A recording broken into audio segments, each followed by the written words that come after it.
Fast Yearly Podcast presents The Tome Travelers.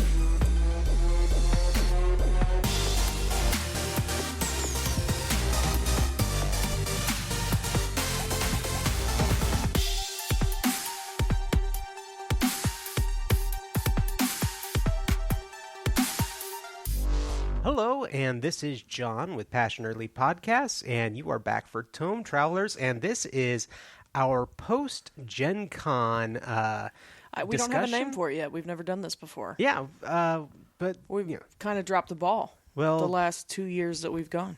Yeah, but, I figured, why not? Let's do it. Let's do it. Well, we did our first pre-show this time, so... Let's do our first post-show. So, of course, this is John, and today I am joined by Roxy. Hello.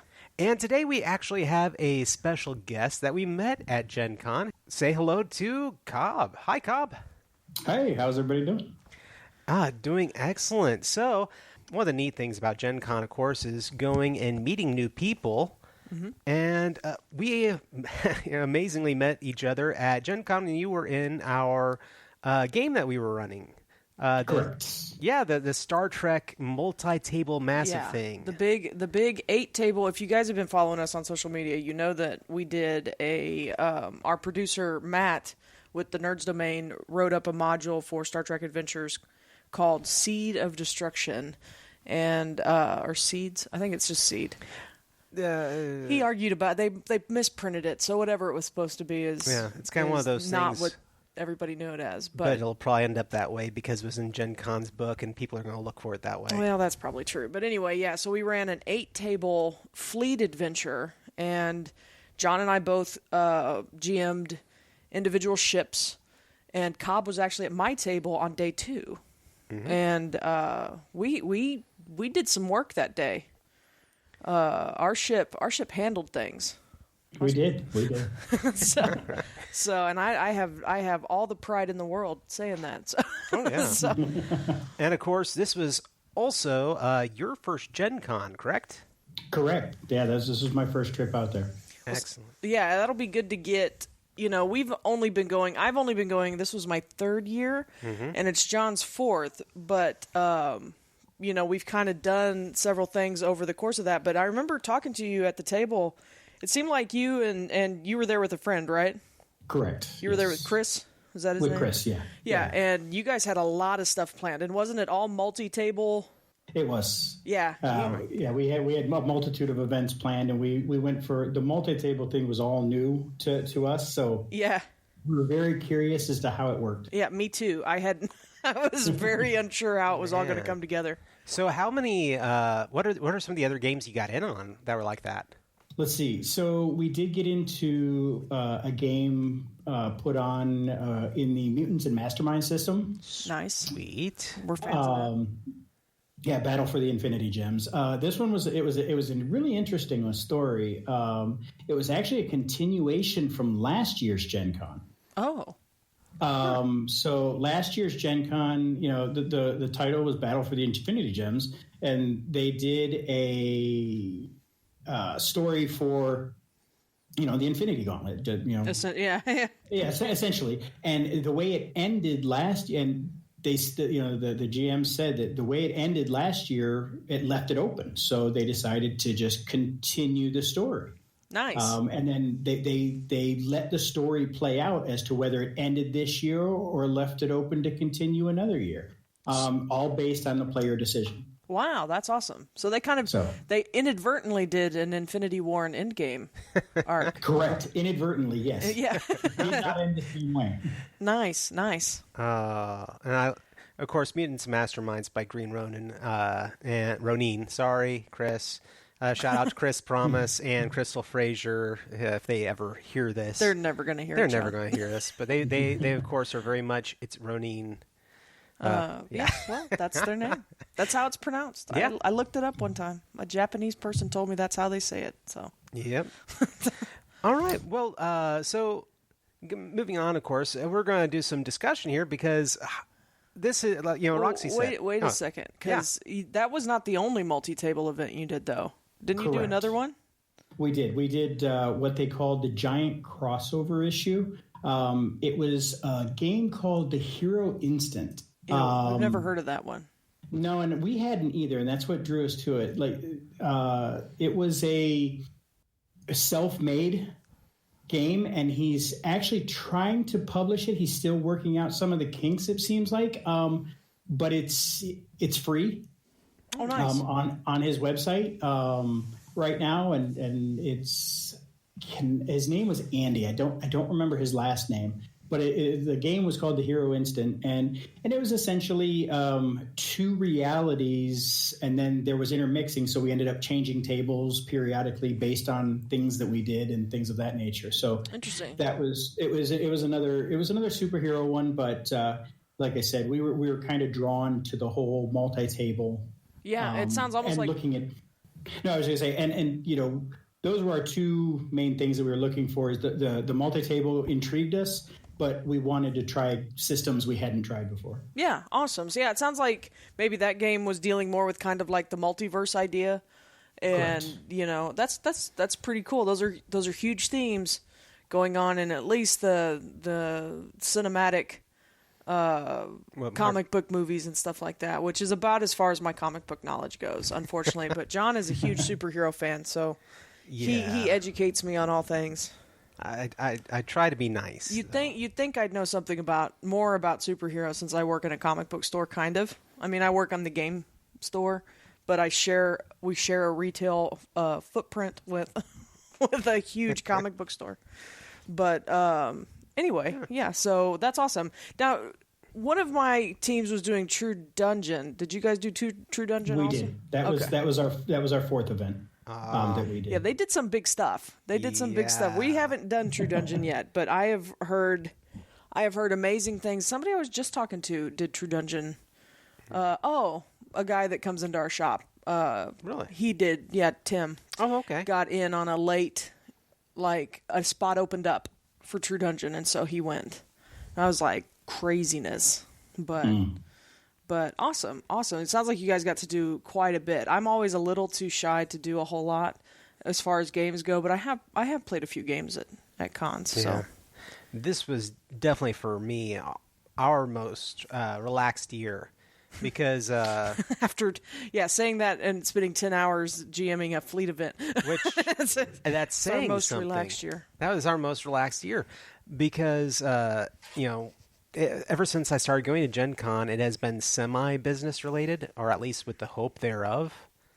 And this time, it was nice just to actually have, afternoons free. And the last day of the con, we actually got to do what we wanted to do for the most part. And we got to go see a live show, which is always fun.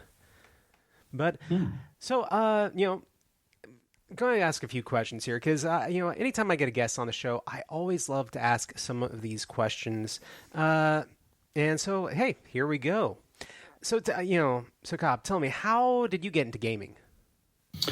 So gaming for me started with Dungeons and Dragons, as it did with a lot of people in high school. I ran into some friends. They had been playing for a few years prior to me. Invited me in to their group, and we started playing, and we still play today. It's just been, well, I don't want to date myself, but more than 20 years. Nice. That's awesome. So, we've had some members come and go, but it's been a long time. We played multitude of games, and we're always looking for new things. Yeah. So playing a multitude of games and, gaming for such a long time, I want to ask, if you could be anyone or of any class or in any game system, who would you want to be? That's a tough question. Yeah, it's a big question. there's been so many throughout the years. I honestly have to say that going off of my favorite time in playing to date was back in 2nd edition D&D, my Dwarven Fighter. Nice. I played that character for 6.5 years. Oh. And I've always looked at it, when I first started, it wasn't that way, but after a few years, it was like I molded his drive and his morality into how I see things. And so I just kind of always drawn towards that that type of a character because of that. That's awesome. Awesome. I like dwarves. Oh, Dwarves yeah. are my favorite. Mine too. So, going on from there, I mean, so what really drew you to getting into Gen Con this year? I mean, what this is your first year. What pulled y'all there? So we actually tried to go 2 years ago, and unfortunately things fell through, and we weren't able to make it. We had to cancel. But about a year ago, we started looking into it again, and we were like, you know what? We didn't get to go 2 years ago. Let's do it. My buddy Chris and I. And the big draw for us was you get to play things that you normally wouldn't get to play because they have everything. Yeah. Like if you want to play it, but you don't really want to take the leap on, buying the books or learning the new system, you can go and try it out. And you can try out a multitude of things. The event list is huge. Yeah, it's ridiculous. John and I actually talked about this, that there's no physical way that you could do everything. I mean, you have to pick the stuff that you want to do because there's just so much going on. Absolutely. Yeah. Thousands of events. And a lot of people are like, the first day Gen Con opens up, I've already got my events picked. I'm like, why don't you wait a month and see what opens up? Because some publishers don't even put up their events until the last few weeks before Gen Con. Oh, yeah. Yeah. We had a multitude of conversations of, hey, I just noticed this, or I just found that. And we changed things throughout the whole process multiple times on what events we wanted to do.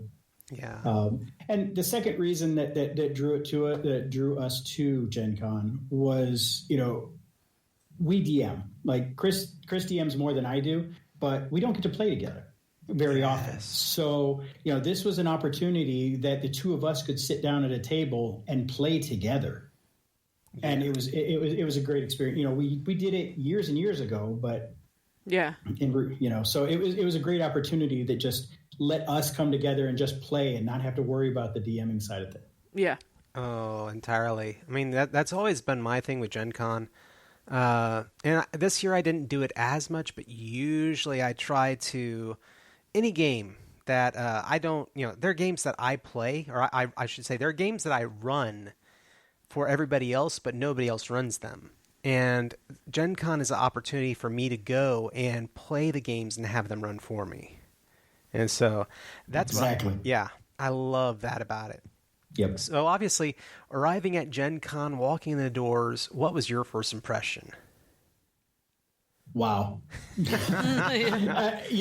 So I've been to other conventions. I've been to video game conventions and, the penny arcade conventions. And so the convention atmosphere is not new to me. Yeah. But when I first walked in, we arrived on Wednesday, and we got there a little earlier than we planned. We had dinner planned with a couple other friends that night, but we were like, you know what? Let's go to Will Call and pick up our stuff. Oh. So we walked in the door, and just the Will Call line was just we're sitting there like, oh, is this the end of the line? No, wait, it's down. No, and we get to the end of the line and we're like, wow, this is going to take forever, but it really doesn't. Like, they have it so refined that it was fast. We were only in line, I say maybe 30 minutes at most.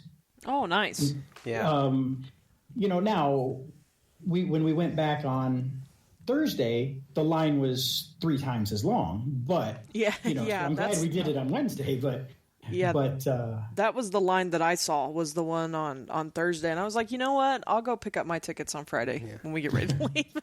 Right. Now, out of curiosity, I just want to know, did anybody tell you about the stink? And I don't mean like the smell. I mean the stink. As I said, I have gone to cons before, okay. So I knew what to expect. But I have another friend of mine. His name's Stu, and he has been to Gen Con. This was like his 13th Gen Con or something like that. So I got a lot of advice from him before we went, but and he did warn me about it. But okay, well, We didn't know this the first year, but somebody invited us to it's actually an event called the Stink. Yes. And that. Yeah. I didn't know. Yeah. That Yeah. I've never heard of. Well, and it's we tried to go 2 years ago, and we forgot stupidly, I left my pass at home.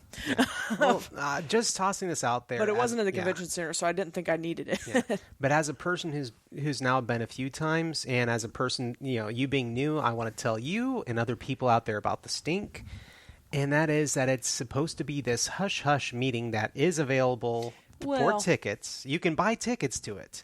But a lot of people don't realize that what it is, it's a dinner. It's just meeting a mixer. It's just mixer before GenCon. And it's mostly, it originated, it's not a hush-hush. It's just, I don't think people talk about it because it used to be it was like a GenCon, the official forum. Mm-hmm.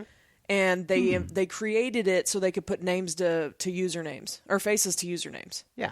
And they wanted to actually meet these people that they spent all this time with in the GenCon forums. And now it's kind of blown up, and there's some like creators and game designers and stuff, and they move and shake and do things there. So you can actually meet some of the creators there, and occasionally, if you're there early enough, there's actually swag bags. Yeah, I think it's like the first 200. Yeah, so just tossing that out there that next year you might want to look into that Yeah, one. and it's Friday night, and it's usually not far from I don't remember where it was held the year that we went. It's the same room now where they're holding the Ennies. So the Ennies got held there this year. Oh, okay. So, I mean, it's a huge room. Yeah, awesome. Yeah, but just there's a little tidbit. Yeah, we got invited the first year I went. I do some layout and design for Adventure a Week, and the guy who farms me my jobs from there invited us to it, and ended up we couldn't get in because I didn't have a badge, I didn't have a badge on me. I don't know why I thought that I wouldn't need it because it was kind of a Gen Con event, but it wasn't at the convention hall, or it was like at a restaurant or something. So I was like, I'll be fine. No, I wasn't fine. But they ended up missing it too. So we just went and ate at one of the Irish pubs down there. Yeah. Which is just as fun. So. And quite honestly, I think we sat around and played some games. And that was the year. That was the year we played Starfinder. Yeah. That was the year Starfinder came out. Starfinder came out that year at Gen Con, and it was a huge release. They actually made the choice to have vending machines where you walk up and you swipe your credit card and you get a book. Yeah. Oh. And they actually sold. It was not the best idea, I guess, because they actually sold out of all the Starfinder books before Gen Con even started. Oh, wow. Yeah, it was an interesting choice that year, but at the same time, it was huge. It blew up, and we got in on games that year of it because of that. So yeah.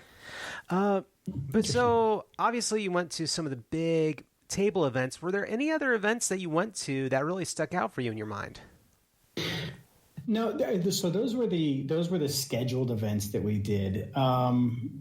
We went and we did the BattleTech mech pods because cool. we remember playing those when we were younger. Over at Dave and Buster's, and we were like, we didn't know they were still in existence, so we got to play with those again. That was a lot of fun. Oh yeah. No, we actually. When we did it. Oh, go ahead. I was just going to say we actually have. There's actually a BattleTech pod. It's called MechCore. It's MechCore, and they're actually here in Houston, and it's an entire room filled with them. Yeah, $25 bucks. Really? Yeah, $25 a head gets you free play in there for like all night almost. Yeah, from like 6 p.m. to midnight. Yeah, that's awesome. Yeah, so you just have to come to Houston sometime. But yeah, sorry to cut you off. Oh yeah. So other things. Other things. So we did some just get together games. We went into the vendor halls and found a table and just we sat down with some people and we played some card games. We played some other board games and things. There's just so much to do that. Yeah, it was really, I didn't do anything. Those were the only big scheduled things. We wanted to leave some time open to walk the main floor and that kind of stuff. So having it be our first time, we didn't really know what to expect. Yeah. It's almost overwhelming. It is, absolutely. There's so much to do, and it's spread out very well. Like when we came out of True Dungeon, we walked out to the field. over at the stadium, and it's amazing how. I can't imagine the manpower that it takes to put this whole thing together. it is completely overwhelming. And the crazy part about it is it's not all, conventions are a lot of times volunteer based. And while there are volunteers with Gen Con, a lot of those people, like the people working the will call desks, they're hired. And so, Are they? yeah, this is, they actually bring in people so that they can have them there 24 hours at some points. Wow, that's crazy. So, yeah, I didn't know that. No, I was talking with Matt about that one earlier. So, okay. Yeah. All I remember is when we were at the will call table, some lady was chewing them out. And, they're like a supervisor. And, so it was very awkward. It got very awkward really quick because she pulled them all over and she started just chewing them out. And when they all came back, they were all grumbling and unhappy. And I was like, sorry. Yeah. We just want my tickets. But so were there any? So what are the games that you're into? Was there anything that you were like looking forward to or knew that was going to be there ahead of time? No, that I didn't get a chance to look into because I didn't know what to expect. I didn't know. We did look through the vendor hall, and we looked at Fantasy Flight and we looked at Square Enix, and the ones that I knew, but. I didn't know what to expect. Yeah. It was really, I wanted to just go see what I could find and what looked good to play. There's a lot of things that are up and coming. Fantasy Flight has a couple of games that I'm looking forward to. I actually just pre-ordered a couple that they were previewing at Gen Con. Really? That I was like, one called Obscurio. And then there's a new Arkham game coming out called Final Hour. Yeah, I saw the Arkham game. Yeah, I'm a little bit of a Fantasy Flight junkie for the Arkham games, and then I also run Keyforge at our local shop. So I was looking for the Keyforge stuff. Yeah. And there was a plenty. Yeah, they announced, they had the display of all the new Keyforge that's coming stuff, out. yeah.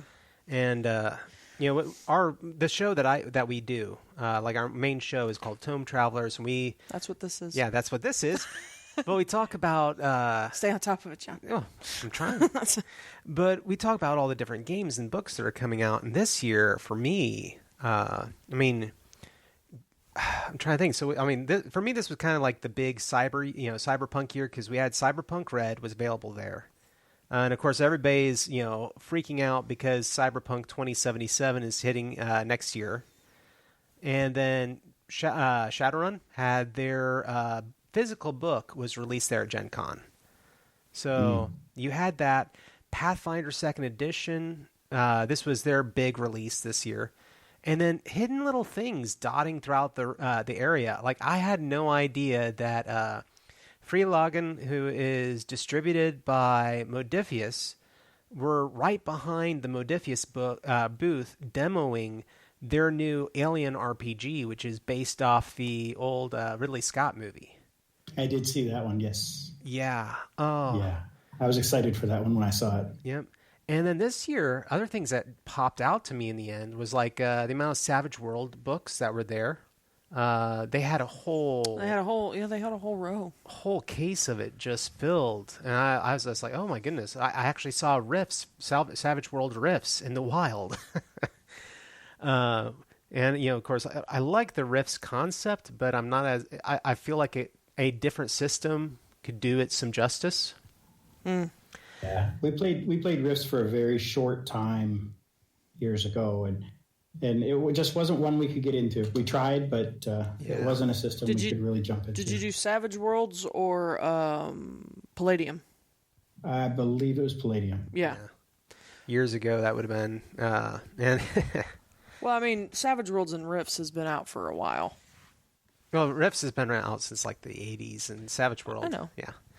But... I'm trying to think, was there anything else that really just jumped out to me? Obviously, Robotech had a new release this year, and a lot of their board games were on the floor, so that was nice. Yeah, and you actually got to watch. I watched a demo of the. I don't remember. I don't think it was the attack on the SDF one, but maybe it was. Mm-hmm. Is the one about the SDF one, and The guy was a really good, demoer, but he was crunched for time. And I mean, he was just kind of like, on these cards you do da-da-da-da-da. And I was like, man, if I could just sit and look at the rule book, I'd probably get more out of this than I'm getting from watching this guy introduce all the pieces to me. But it looked pretty cool. It's a tower defense game. So if you're familiar with anything like Castle Panic or what else? Well, pretty much any of the Panic games, but I can't really think of anything else. But I know there are other tower defense games, but that's essentially what this was. And so it's got a little cardboard mecha that sits right in the middle of your board, and you can play all the characters around it. All your favorites are in there. So, yeah. So did you end up walking away with anything this year? Did y'all buy anything? So we did. So I had a second agenda, going to GenCon. With my family, we do game nights, and we do, my brother and his family come over, and we've played, board games and tile games, and we played Carcassonne and an old computer game that my brother and I played on the Commodore 64. They turned into a board game called Mule. Interesting. So we played that, for years, and it's like, okay, well, I need to find something new. So that was my other intent for GenCon, was looking for different games that we could play with the kids and things of that nature. So I picked up some different card games, board games. I picked up Sentinels of the Universe or Multiverse. Sorry, yeah. Nice. Some Hero Realms expansions. Mm-hmm. Oh, okay. And I did pick up a couple of what was the one I did? Was it called Flashpoint? I don't remember now. It's about firemen. Yes. Yeah, it's a co-op fireman, and you're putting out fires in a building. Yeah. Yeah. And then I also picked up the Star Trek Adventures core book. So. Oh, nice. Awesome. Good. So I'm glad that we sold you on it enough to get it. Oh, you did. If I had to say, going back a little bit into your questioning, you did say what were we looking forward to? That was the one game that we were really excited to try out, because we've done Star Trek, the older versions. Mm-hmm. We did try that, and we weren't sold on it. We did a couple of adventures on it, but this one we really enjoyed the new system, and we're really happy with it. Yeah, no, the new Star Trek Adventures. I mean, right now, altogether, like we kind of suffered for the whole cinematic games, when they are all still first hitting.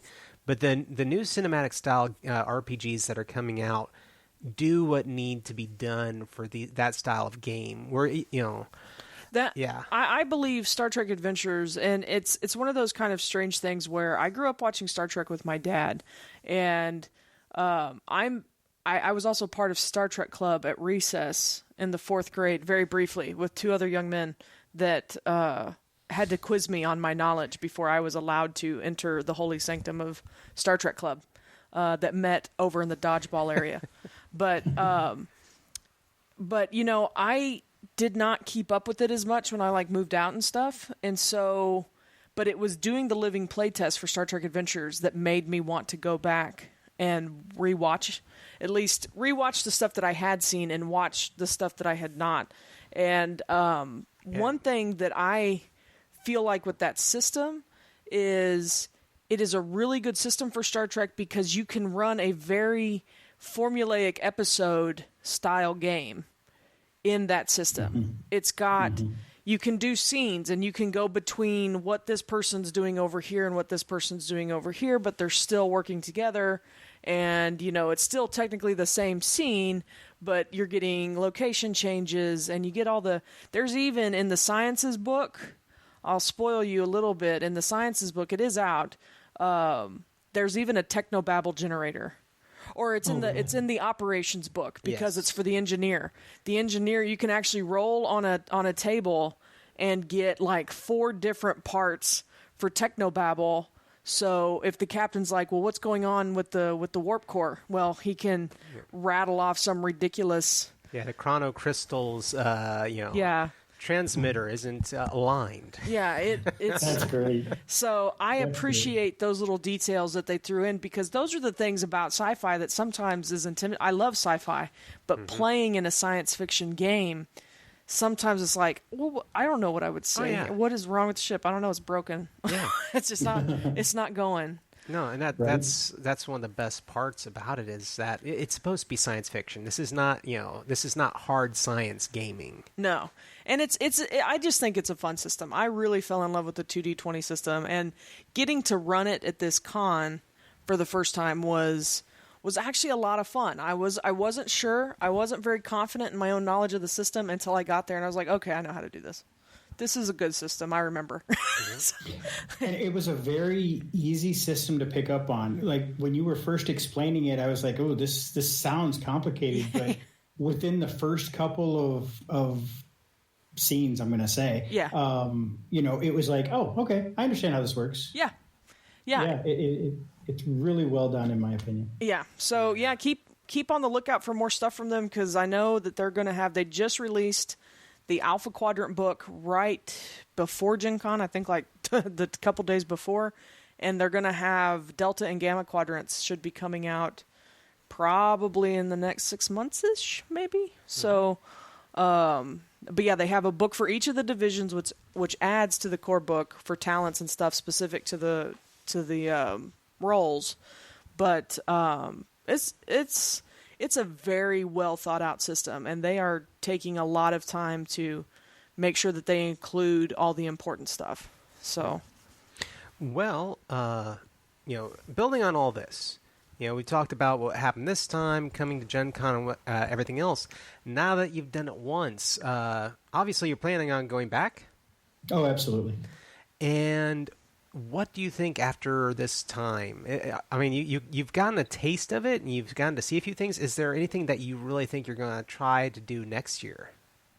So this might sound crazy, but next year I actually want to try to plan a little more. I understand. We didn't want to go overboard when we were doing our planning, so we maxed 2 things per day. For each day, and that was, we found ourselves with some downtime. Yeah, which isn't a bad thing, because we got to walk around and look at different things, and we could sit down in the vendor area and kind of play some games and test drive some things. But our true passion that we enjoy is the gaming aspect. Mm-hmm. So, we might. We're okay if we have an hour and a half in between each event to get something to eat and move on to the next one, because that's what we're there for. And everyone there is just so nice and friendly. Like, the atmosphere is completely different than the other conventions I've been at. Mm-hmm. Oh yeah. That it's one of those things that I can't wait to do it again. Yeah, I will say Gen Con, because I was actually kind of worried going into the Star Trek event. I was like, what if I get one of those kind of gamers that's going to be like, that's going to critique everything that I do or that we're doing as a table. And I know John had a guy actually walk out from his table one day. Yeah. Just frustrated with the event. And then it was, it was one of those things where I think for him it was partially the anxiety and a few other things. Was just everybody moving around table to table. I mean, he didn't know what to think. Well, I did see some people getting kind of frustrated with that, but that, and then I was also worried about getting like somebody who really knew the Star Trek lore and was like, this is ridiculous. This would never happen. And so, and I was very pleased. I did not see, and I didn't get that vibe from most of the people that were at the show. I mean, the ones that I remember as like, I'd be okay if I never had to, game with that person again, were at other tables. And the only reason that I even knew that they were there is because they were loud and kind of obnoxious. And so I was like, I'm glad you're not at my table. Because I'd be frustrated, but I've never been in a gaming situation. Even the games that we've played there, I know John has GM'd and he's always had good experience with his tables. But I've really never run into anybody that's overtly rude. It seems very much like and this is what I like about it, is they are people that are passionate about the hobby and about, or if they're a creator, they're passionate about teaching someone else a game, or if they're just a fan, teaching someone a game that they love. And I like that because it puts us on even playing field, because I love this hobby and I want to see it. I want to do more in it, but I can't do it all at home, and John can't do it all here. And I can't do it all at my store, but going there and meeting people that are sharing and being passionate about things that I am also very interested in. It's a really good atmosphere, and I've never felt uncomfortable at GenCon, personally. Right. All right. And so other things that, Roxy, is there anything you're looking forward to next year? I have no idea yet. I really haven't thought about it. I mean, I know we're probably going to end up running another Star Trek game. We may end up running something else. It's all kind of dependent on Matt and what he wants to do. But since he's kind of our taskmaster when we get to Gen Con, but because he lives in Indy, so he knows all the things, and he talks to all the people, and he gets everything organized and set up. But I mean, so one year we did the Critical Role live show. I don't know if you're familiar with Critical Role. Mm-hmm. Okay, yeah, we did. I think it was their first live show at Gen Con that we went to. I did the first one. You did the first one. I did the second one with you. We'll never go to it again, there at least. And it's not anything against Critical Role, because I love the cast, I love what they're doing, and I love their show. It's just where they have to hold it because of the sheer amount of people that show up. They have to hold it in a theater, and it's a beautiful theater. But it's an old theater. It's very, like, the seats are very creaky, and they're not meant to be getting up and down all the time. And they were made when I legitimately believe when people were smaller people. And now that we're all, hormone fed, and I have a wide berth. So I was uncomfortable there. And then the entire show, people were standing up and sitting down, and the seats would just slam and then creak. And it was constant. And I was like, this is a great idea in theory. It is off. I can't hear anything happening on the stage. All I can hear is the audience.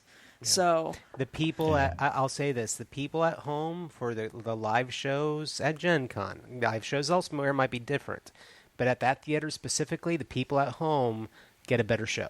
Well, and I've even heard that they don't sound good on there either, so I'm not sure what the audio issue is there. But yeah, they're coming to Austin in November, I think. And I was, people were like, "Are you guys going to go?" And I was like, "I don't know. I think I'd be just as happy watching it at home." But we did go to a live show this year, but it only had like 40 people at it. But it was great. And I was like, "This is the stuff." And it was in the grand ballroom at the Westin. The air conditioning was wonderful. It was glorious. The seats were, they were standard chairs with padding on them, so it was comfortable. No armrests. Yeah, it was nice. And we've done stuff like that every year. We've tried to see something live, and it's always been really good. So I like a lot of those events because I can meet people, especially Twitch streamers. Now, I know that you do a lot of video gaming, but if you're familiar with Critical Role, you know all about there's so many RPG streams nowadays, and we're getting ready to start one perhaps. So, how are you? Yeah, we're talking about it. And because I'm very familiar with it, because actually, I live on the West Coast, and my buddy Chris, now he lives on the East Coast. I moved out 10 years ago. Yeah. So and we still game, and we do it remotely. But sure. We don't use computer programs and that. We just use cameras, pencil paper, just like we used to. Yeah. It's awesome. Just it's one of those things. So. Yeah, and I think that's great because we've gamed with some people out of town before, and we do it. One of our regular cast members on our Actual Play podcast lives in Shreveport, about 4 hours from here, so he can't come down for every recording session. So we have to pipe him in. But we put him on a TV so we can see his face. Yep. He can see the tops of our heads. But But no, I love going and seeing the people that I've watched on Twitch play RPGs, and a lot of them are very approachable.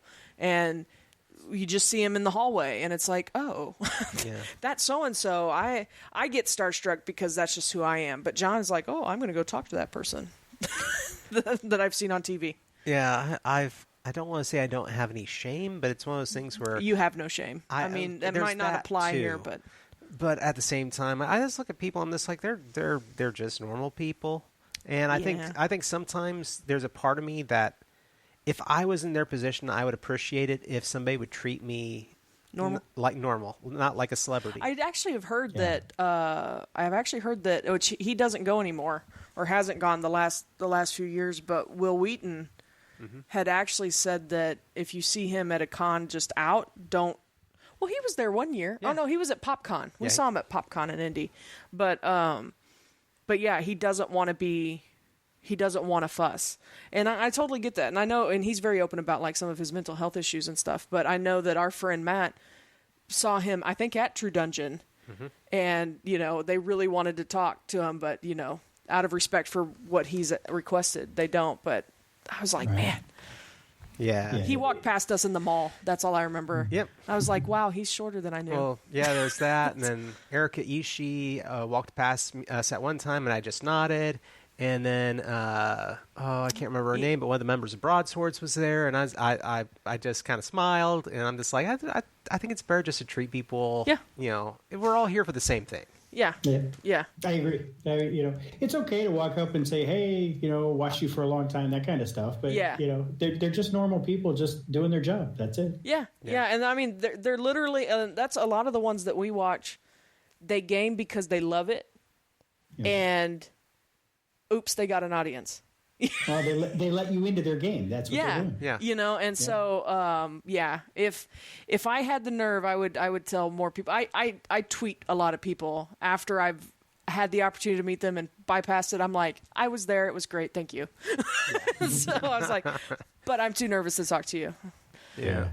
But I would say for me next year, I have no idea what's on the horizon gaming-wise. I mean, this year I had my ear to the ground. I knew what people were working on. It's secretly, early yet. But usually I have an idea. Well, obviously, I will say Pathfinder is planning on putting out, I think it's going to be their Bestiary 2 will be their general release next year at GenCon. They did tell me that. Okay. So cool. that I'm like, okay, cool. So next year that will be one of their That's main for Pathfinder things. 2? That's Pathfinder 2. But for me next year, I think I would like to actually set up my own tables, maybe one or two that I'm running and not associated with anything. You're just running a game? I just want to run some games, and more than likely for systems that I like that I don't think get enough press. Okay. That's always something I love doing.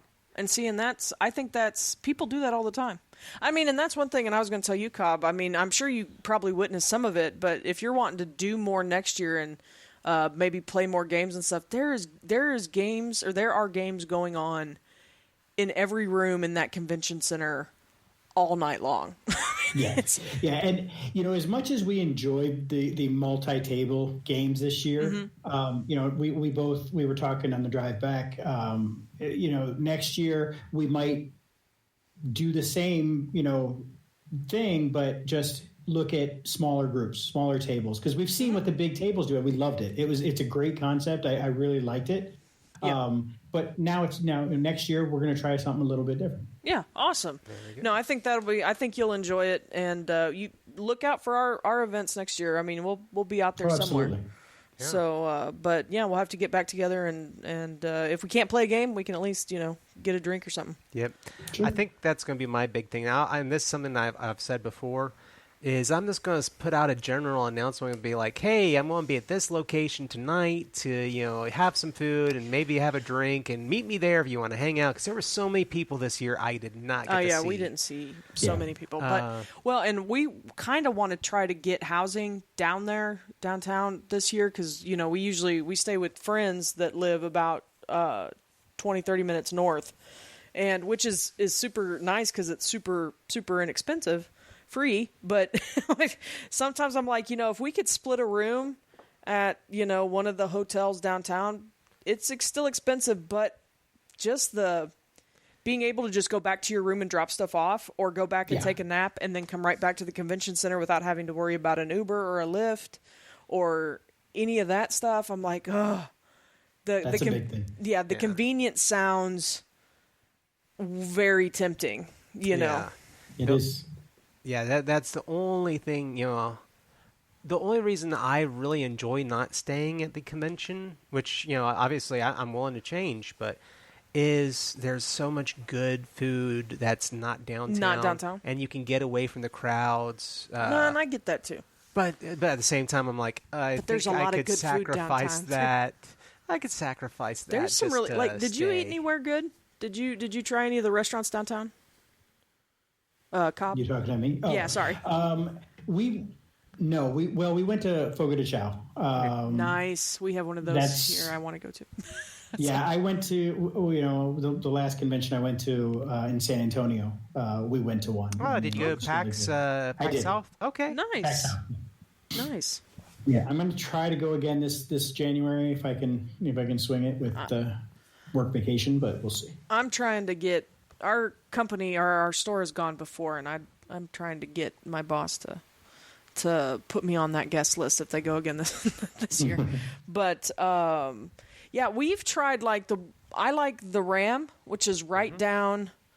I don't know the roads because I'm not from there, but it's right out the main entrance, like where all the food trucks are. You walk through the GenCon little pavilion area, and then you take a left, and it's right there. Yeah. And it's traditionally it's rented out by Privateer Press, and they have they have huge demonstrations and posters. But and you can also announcements just go in and get food. Yeah. Okay.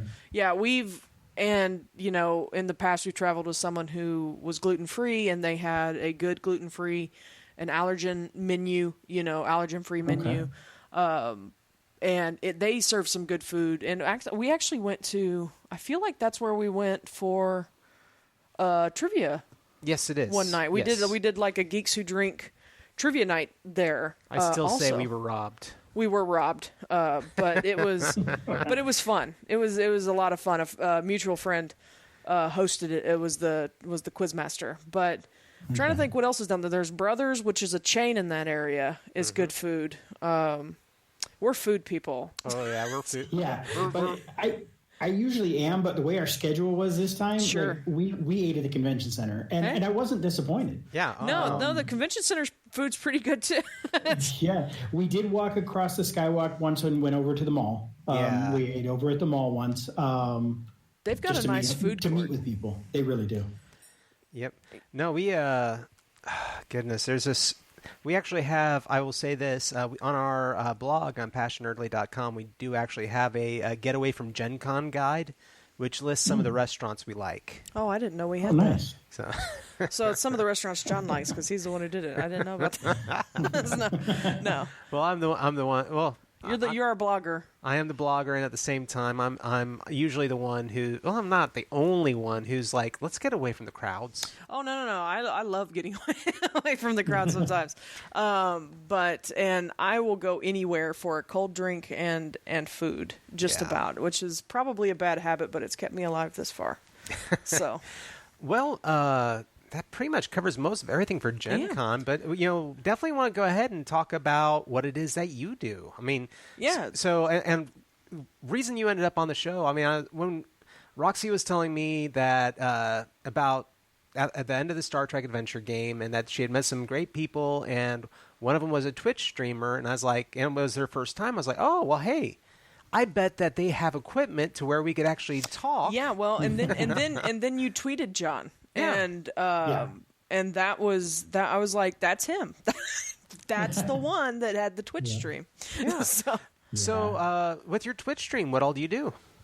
So, primarily with my Twitch stream, it's video gaming. That's right now. That's the majority of it. I do work a full-time job on top of it. So the Twitch stream is just in addition, just because I've been doing it now for a couple of years. I started out just watching streamers. And then it's been almost 3 years now. A couple of the streamers that I got to know pretty well, they told me, why don't you stream? You play, why don't you stream? And I was like, man, I'll give it a shot.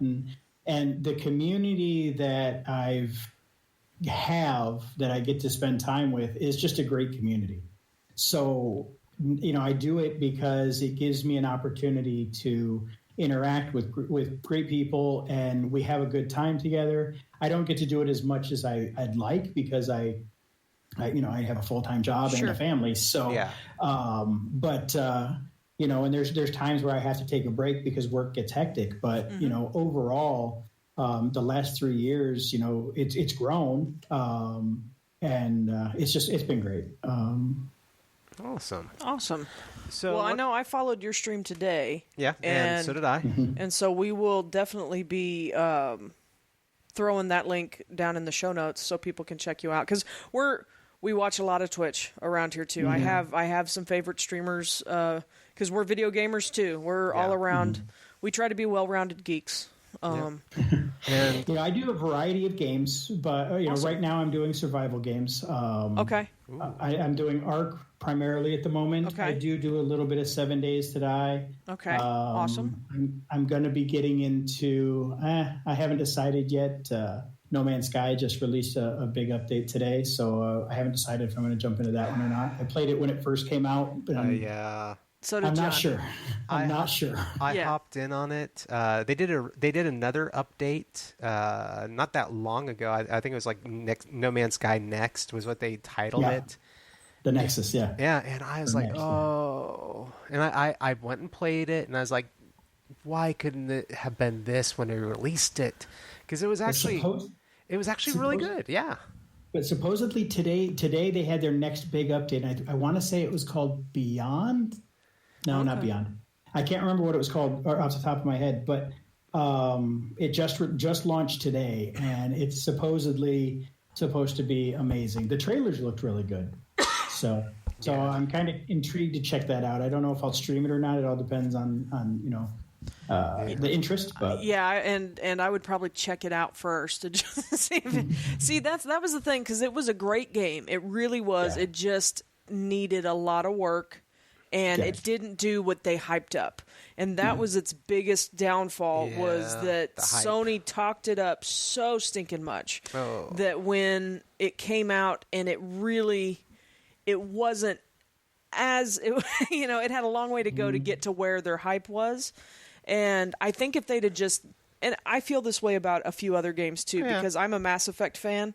And I feel like they rushed out Andromeda entirely too fast to try to compete with, I don't know what, or to try to avoid competing with something. And it was another one where it's like, this is not what you promised. And I mean, because they immediately patched it, then they've said that, we're done patching it, it's finished. But it's like, next time, just finish the freaking game. That's the big thing that's happening now. I'm noticing the trend over the last year and a half is early release, or alpha releases, and they're making them public to people, and people are expecting a finished game, and they're not getting a finished game. Exactly. They're getting an alpha release, but they're forgetting that it's an early release. So, and then, it gets a bunch of bad publicity. Now, not necessarily the case there, but I've seen it in a few other games where it's like, well, they shouldn't have released this. It's not done. Well, no. It's not. You are testing it for them. Correct. You are finding all the issues. that's your job. When the game comes out and it does fully release, it's a great game, but it's already got that bad press. Yeah.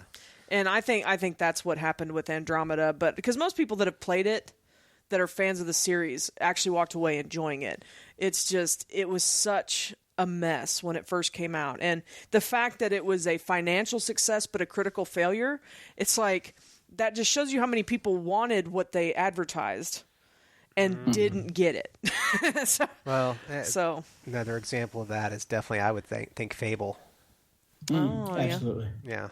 I mean, that to me, when I think of, critical success, critical failure, but financial success. People bought it because they wanted it. Heck, I bought the matching paddles for it. I had the nerd. I had my Xbox 360 Fable 3 paddles. Oh, is those the paddles? Yeah. Why are you calling them paddles?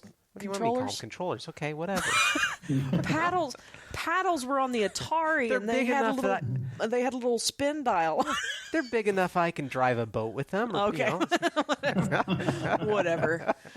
So okay, so you're doing mostly survival stuff right now, and you might do Right now, yeah. might do some other awesome. Well, we'll keep an eye out and keep an eye on it, and we'll signal boost you on social media and stuff for what that's worth with our meager followings. Like I said, I do it because I enjoy the community. Sure, you know? yeah. That's my primary drive for it, and I couldn't be happier with it. Yeah, awesome. Well, hey, I'm sorry. Yeah, I was gonna say it's been great getting to connect with you again and talking about GenCon, and I'm looking forward already for next year. So yeah. And Me too. Don't be a stranger. And hey, we can always hook up at GenCon next year, unless we Absolutely. and we might actually be in town at some point in Arizona because we got friends. yeah, so we got family in Scottsdale. We got family in Scottsdale, and then Tucson Con, and a few of the others. We know people who run that one. So Okay. Well, I'm in the Phoenix area, so Okay, fantastic. If you're in town, let me know. We'll grab dinner and a drink. Okay, All right, sounds excellent. good. Well, thank you, Cobb, for coming on. We really appreciate it.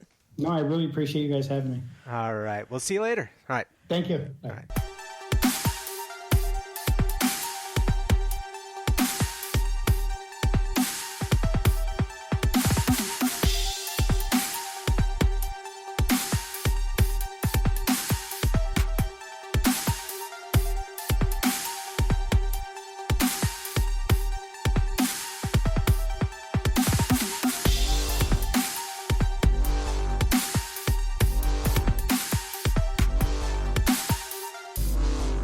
That Weirdly Podcast presents The Tome Travelers.